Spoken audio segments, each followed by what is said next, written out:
tidak ada konsolidasi antara otak depan yang berfungsi kecerdasan, kemudian kebijakan, dengan emosional yang ada di sistem limbik di belakang. Jadi dia sudah tidak ada konsolidasi itu. Ketika seseorang itu sudah panik, ketika seseorang itu sudah sempoyongan, tidak bisa lagi mengkonsolidasikan antara kecerdasan dengan emosi dia, sehingga dia tampak sekali terpukul. Kemudian dia melakukan hal-hal yang tidak terukur lagi.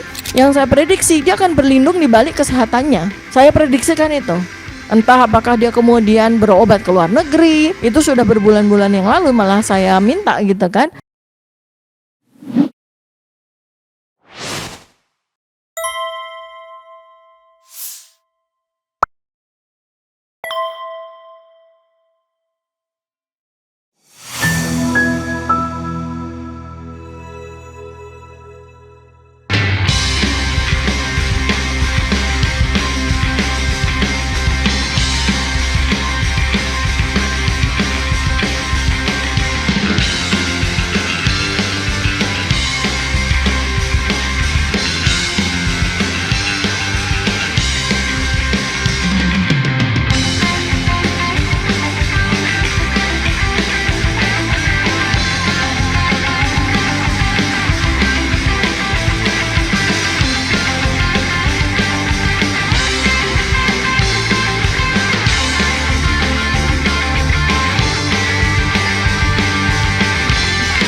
Dok, saya boleh nggak ya nanya soal neuroscience gitu ya?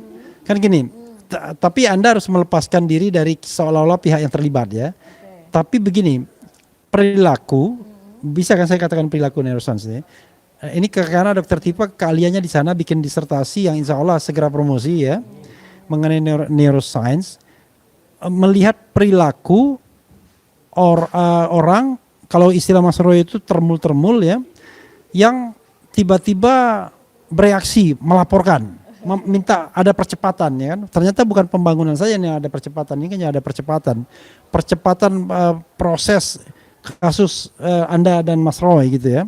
Kemudian juga tiba-tiba Pak Jokowi misalnya menemui Prabowo ya. Nah itu dari sisi apa ya, neuroscience atau apa yang ingin Anda katakan, ada apa sih sebenarnya? Silakan. Baik, gini, jadi perilaku dari Joko Widodo itu kemudian terekstrapolasikan ke perilaku termul-termul, ya. Artinya apakah ini memang ada sebuah instruksi dari Solo kepada termul-termul untuk melakukan banyak sekali hal-hal yang akhir-akhir ini sedang mereka lakukan, termasuk mendesak Bareskrim yang itu tadi Mas Roy udah bilang salah alamat gitu kan, kemudian macam-macam lah, sampai Sidi dan Bra pun mau didemokan mau demo pakai Sidi dan Bra. Jadi ini secara neuroscience behavior atau ilmu perilaku ya yang saya tekuni, itu kita bisa menggunakan sebuah peribahasa Jepang ya. Ini saya kutip ya, namanya tuh, ini mungkin karena saya nggak ngerti bahasa Jepang, jadi saya baca aja apa adanya ya. Oboreru mono wa wara omo sukamu. Artinya, oborero mono wa wara omo sukamu. Kita bisa tanya sama Bang Rismon ya. Artinya terjemahnya adalah orang yang tenggelam akan berusaha meraih apapun, bahkan itu hanya sekedar jerami yang lewat di sungai itu. Nah ini peribahasa ini persis sekali menggambarkan apa yang dilakukan oleh Joko Widodo dan juga termul-termulnya.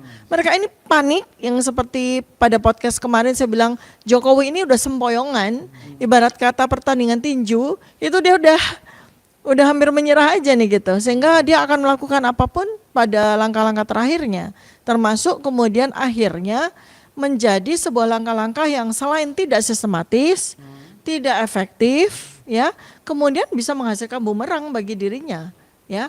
Nah, jadi semacam Mas Roy Suryo ini dan teman-temannya itu yang RRT itu ya, itu bikin punch out ya.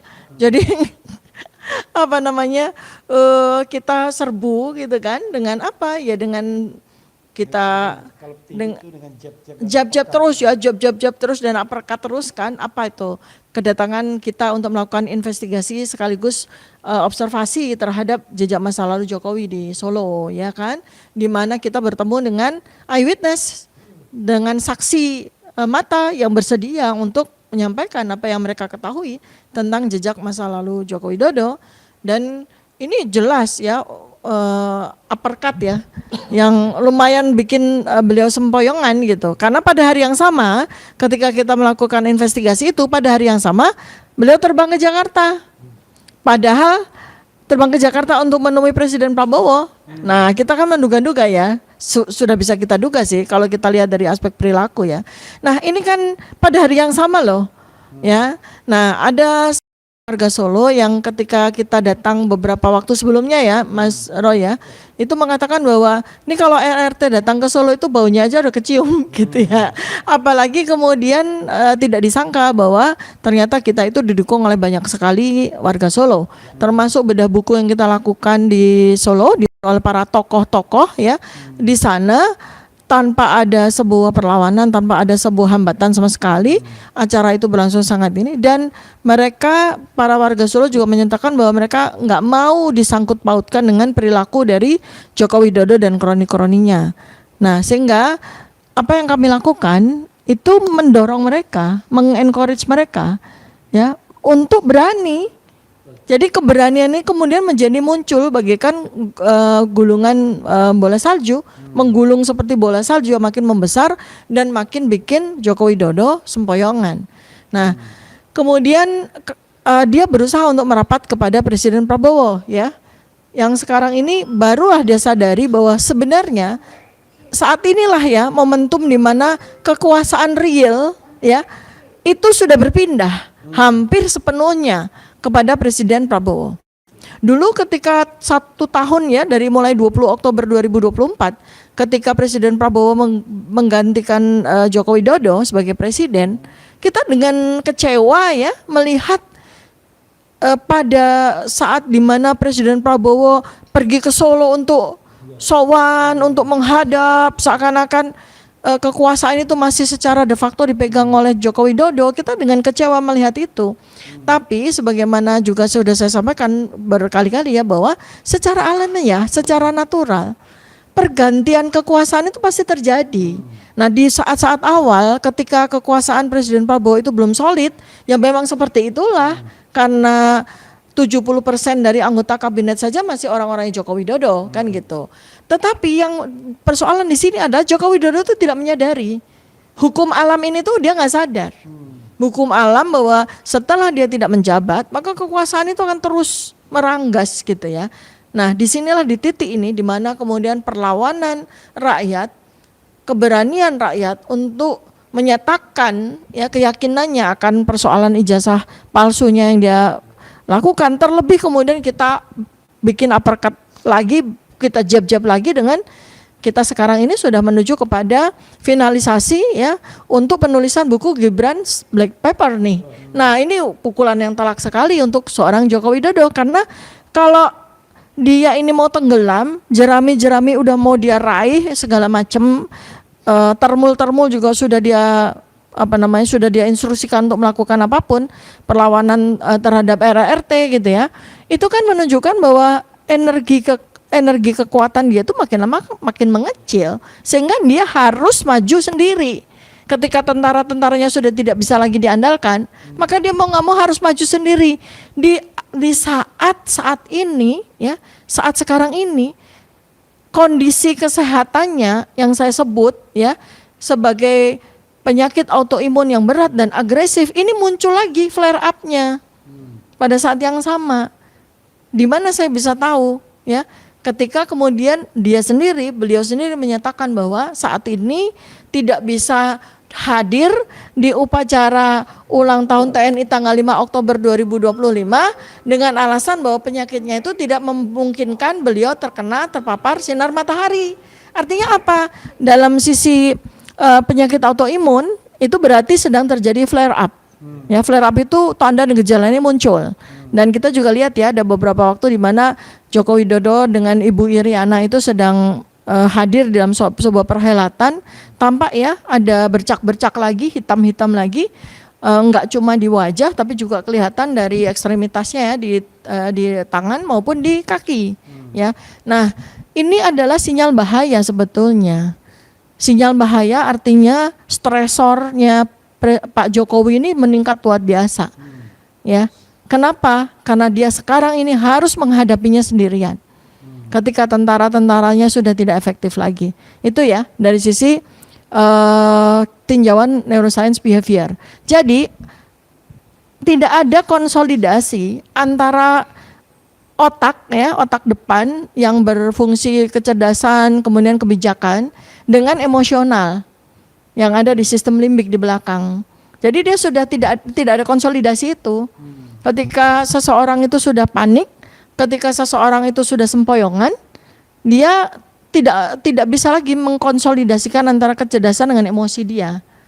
Sehingga dia tampak sekali terpukul, kemudian dia melakukan hal-hal ya yang tidak terukur lagi. Karena fungsi konsolidasi kecerdasan dengan sistem emosinya itu sudah tidak terkonsolidasi dengan baik. Jadi kita lihat hari-hari ini dia akan kesana kemari, dia akan ini. Nanti ujung-ujungnya yang saya prediksi dia akan berlindung di balik kesehatannya. Saya prediksikan itu. Entah apakah dia kemudian berobat ke luar negeri, itu sudah berbulan-bulan yang lalu malah saya minta gitu kan. Atau kemudian dia berlindung di balik dia di rumah, tidak muncul dan sebagainya. Kita lihat, saya prediksikan itu karena saya yakin Jokowi Dodo nggak sanggup lagi untuk mengatasi kondisi yang menyerang dia dengan fakta-fakta, dengan kebenaran-kebenaran yang terus-menerus kita sampaikan pada khalayak.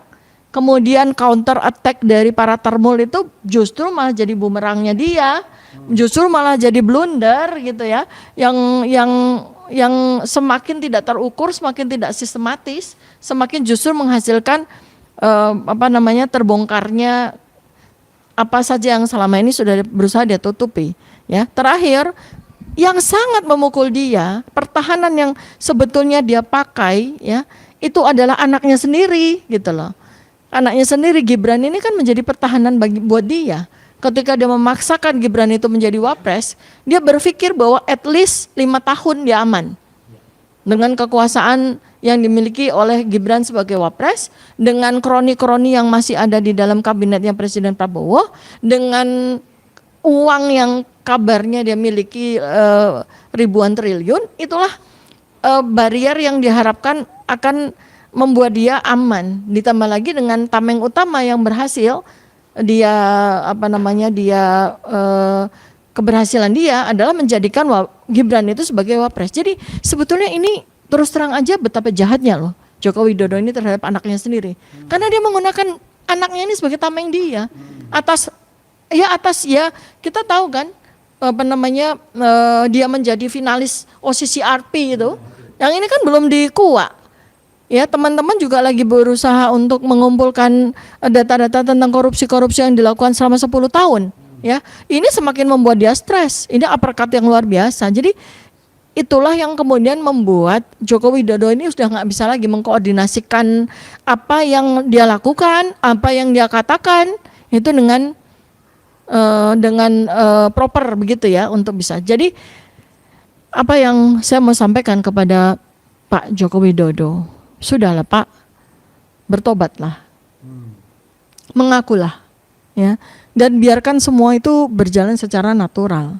Sekarang Pak Jokowi Dodo menggunakan Gibran, memaksakan Gibran jadi wapres, dan ternyata kita berhasil mendapatkan banyak sekali data, ya, iya betul, ya, Gibran punya ijazah sarjana BSc dari MDIS, ya, nanti kita akan verifikasi kan, Mas Ray kabarnya kan mau ke Singapura dan mau ke Australia gitu kan, untuk menemukan saksi mata primer, ya itu. Tetapi dia tidak punya ijazah SMA.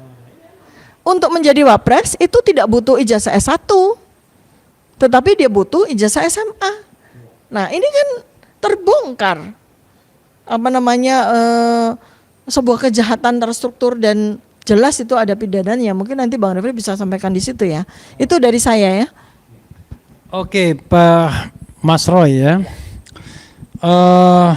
kalau kita lihat misalnya Jokowi mendatangi Prabowo ya sebelum hari hari ABRI ya sebenarnya dulunya, sekarang hari TNI.